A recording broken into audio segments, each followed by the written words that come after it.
안녕하세요. 건축가 한승우입니다. 이번 영상에서는 제가 다른 건축사 사무소로 합사 파견을 나가서 근무했던 장소와 경험들을 소개해 드리려고 해요. 새로운 환경에서 다양한 사람들이 모여서 같이 일했던 기억들은 짧았지만 아직도 생생한데요. 또 처음으로 프리랜서로 일해봤는데 느낌 점도 공유해 드리고 합사가 무엇인지에 대해서도 설명드려 볼게요. 많은 기대 부탁드리고 그럼 영상 바로 시작할게요. 제가 파견을 나가서 근무했던 장소는 DA그룹 엔지니어링 종합건축사 사무소예요. 편의상 짧게 DA건축이라고 이야기할게요. 동종업계에 있으면 이름을 한 번쯤은 들어보셨을 것 같은데요. DA건축에 대해서 말씀드리자면 규모와 매출액으로 봤을 때 탑 10에 속하는 대형 건축사 사무소예요. 무려 사원수가 약 600명이나 되고 삼성역에서 엄청 가까운 역세권에 위치해 있어요. 사람들 말로는 삼성역에 꺼지지 않는 등대라고 불려지더라고요. 밤새 불이 꺼지지 않는다 라는 의미 같은데 그만큼 늦은 시간까지 야근을 한다는 의미겠죠? 개인적으로 등대라는 표현은 굉장히 멋있었어요. 대형 건축사 사무소인 만큼 사옥을 보유하고 있으며 건물 커튼월은 개방감을 강조하고 있고 1층의 넓은 로비는 구성원과 방문객에게 쾌적하며 여유로운 업무 환경을 제공하고 있고 각종 행사도 진행하더라고요.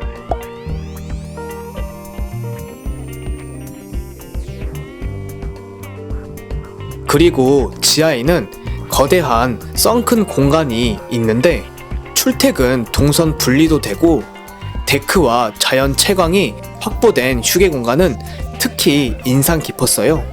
저는 지하 3층에서 근무를 했는데 넓게 열린 구조 때문에 답답하지도 않았어요. 점심시간도 1시간 반이라서 회사 주변으로 산책하는 여유를 가지기도 했어요. 합사에 대해서 설명드려 볼게요.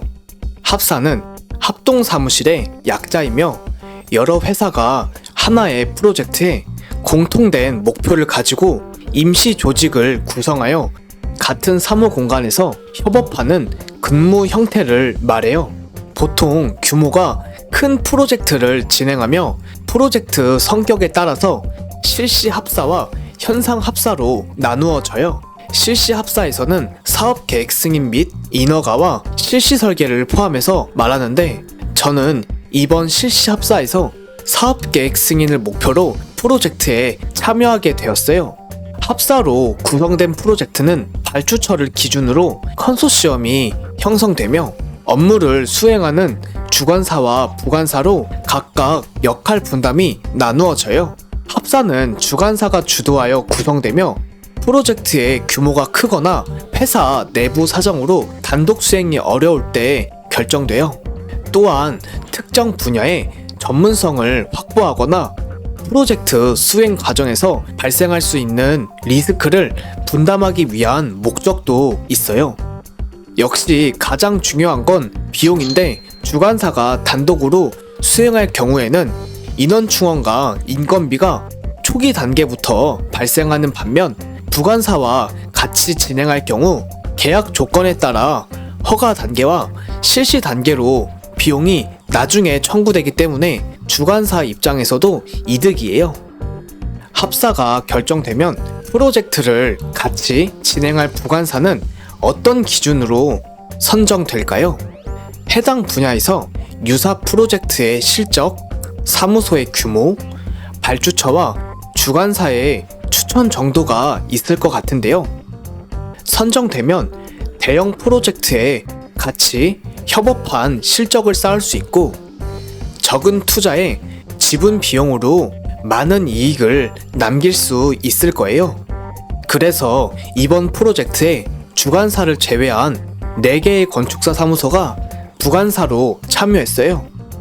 참여한 사무소들은 프로젝트의 지분을 보유하게 되며 그 지분의 비율에 따라 경력과 인원을 배치해야 해요. 지분 비율을 나누는 기준은 프로젝트를 수주한 주관사가 가장 크며 부관사의 경우에는 자본금으로 지분을 요청하는데요. 나중에 과업을 완료 시 설계비가 지급될 텐데 당장 업무 기간에 용역비, 장비, 프로그램 등을 지급해야 하는 초기 비용이 발생해요. 이번에 제가 6개월 합사를 했으니 몇천만 원이 투입되었을 텐데 이러한 초기 비용을 부담할 능력이 된다면 지분을 더 확보할 수 있게 되죠. 파견 인원 구성은 부관사 사무소에서 정규직으로 오시는 분도 계시고 급하게 프로젝트 기간 동안 일해줄 프리랜서 분이 오시기도 해요.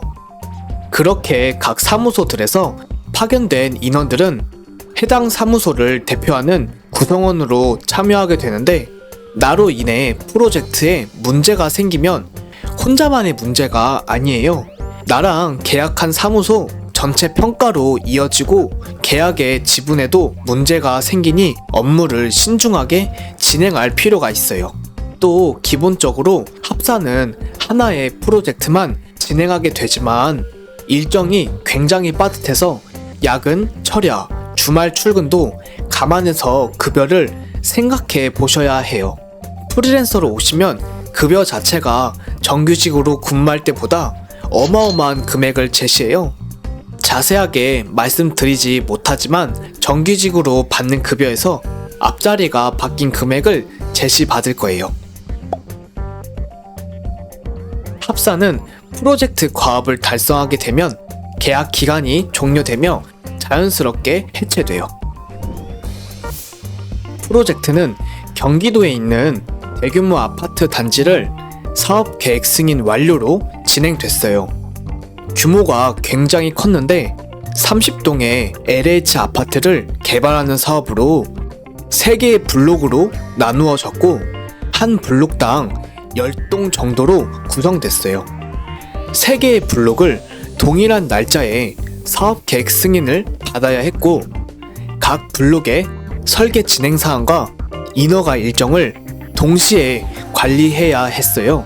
DA 건축에서는 이 3블록 이외에 또 다른 아파트를 진행하는 건이 있었는데 이 건도 같은 인허가 일정에 포함이 됐어요. 그 프로젝트를 진행하는 다른 부서와도 업무를 맞추어야 했고 수정 내용, 답변 내용, 양식 이런 게 수시로 바뀌니까 똑같은 일을 반복하고 정말 답답했어요. DA 건축에서도 여러 개의 프로젝트를 진행하다 보니 한정된 인원으로 관리하기 어려운 상황이었고 그래서 주관사와 부관사가 갈등이 있었지만 어느 정도 이해하고 원만하게 잘 진행됐어요. 아파트 사업계획 승인 도서는 크게 조치계획서, 도면, 승인서로 나누어지는데 이 3가지 작업을 다 했었고 이번 프로젝트를 진행하면서 제출한 도서 목록을 순서대로 정리해봤어요. 조금 목록이 많아 보이죠? 다른 민간 아파트들에 비해 LH 아파트는 절차도 까다롭고 요구하는 서류도 많았어요. 아파트 규모가 크니까 지역구청에서 담당하지 않고 국토교통부로 직접 이관되다 보니 협의해야 하는 부서도 늘어났어요. 그렇게 목록을 하나씩 만들 때마다 출력도 하고 바인더도 만들고 인덱스 스티커도 붙이고 이렇게까지 작업을 하다 보니까 다른 아파트보다 LH 아파트가 진짜 빡세다고 하더라고요. 또 아파트마다 법 테두리 안에서 설계 기준이 있는데 LH 공모 지침과 설계 기준에 따라서 도면을 작도했고 서류 같은 경우에는 조금 까다로웠는데 양식, 글자 크기, 스타일, 간격 등을 다 지키면서 만들어야 했어요. 그리고 큰 규모의 프로젝트 도면 도각에 보시면 이렇게 여러 건축사 사무소가 함께 표기된 걸 보신 적이 있을 텐데요. 이러한 도면은 대부분 합사로 진행됐을 거고 그 프로젝트에 참여하여 협업했다는 걸 알 수 있어요. 저는 일반 건축 위주로 해서 아파트는 처음이었는데 배운다는 생각으로 업무를 임했어요. 연차도 5개월 동안 이틀만 쓰면서 최소화했고, 여유가 있던 마지막 한 달에 이틀을 쓰면서 나름 바쁜 일정 속에도 맡은 역할을 열심히 했던 것 같아요. 그렇게 일을 하다가 컴퓨터가 너무 오래돼서 마우스만 바꿔서 썼는데, 이 컴퓨터가 계약한 사무소에서 지급한 장비예요. 여기서 말하는 장비는 컴퓨터를 말하는데, 프리랜서 분들 중에 따로 본체를 챙겨오는 게 도움이 될 수도 있다고 하더라고요. 근데 가지고 계신 본체 중에 이런 조그만한 본체도 있구나 하고 정말 놀랐어요. 그리고 합사하는 동안에 많은 사람들을 만났는데 대체로 좋은 분들이었어요. 그 중에서도 같이 일하는 한 동료분이 자발적으로 모두한테 사비로 간식을 사서 나누어 주시고, 이렇게 챙겨주시는 분이 없었는데 그때는 큰 힘이 됐고 정말 고마웠던 게 기억에 남아요. 한 번쯤은 업무 확장을 위해서 합사 기회가 있다면 참여해 보시기 바래요. 많은 사람들도 만날 수 있고 프로젝트에 대해서 깊이 알 수 있어요. 야근도 할 수 있고 업무가 많을 수 있는데, 파견을 왔기 때문에 사무실 내에서 눈치를 덜 봐도 되고 다 같이 버티는 모습을 보면 충분히 하실 수 있어요. DA 건축사 사무소도 역시 메이저 사무소인 만큼 똑똑한 분들도 계시고 사무실도 깨끗하고 크고 좋은 프로젝트를 하니까 배울 점이 많은 곳이라고 생각해요. 그리고 저는 다양한 프로젝트와 또 다른 건축사 사무소도 많이 궁금해요. 프로젝트 협업이나 사무소만의 차별화된 전문성이 있다면 부담 없이 제 채널에 오픈 채팅으로 많이 연락 부탁드려요. 마지막으로 합사, 프리랜서, 아파트 설계 등 관심이 있는 분들께 도움이 되셨으면 좋겠습니다. 끝까지 봐주셔서 감사드리고 이번 영상 이렇게 마무리하도록 하겠습니다.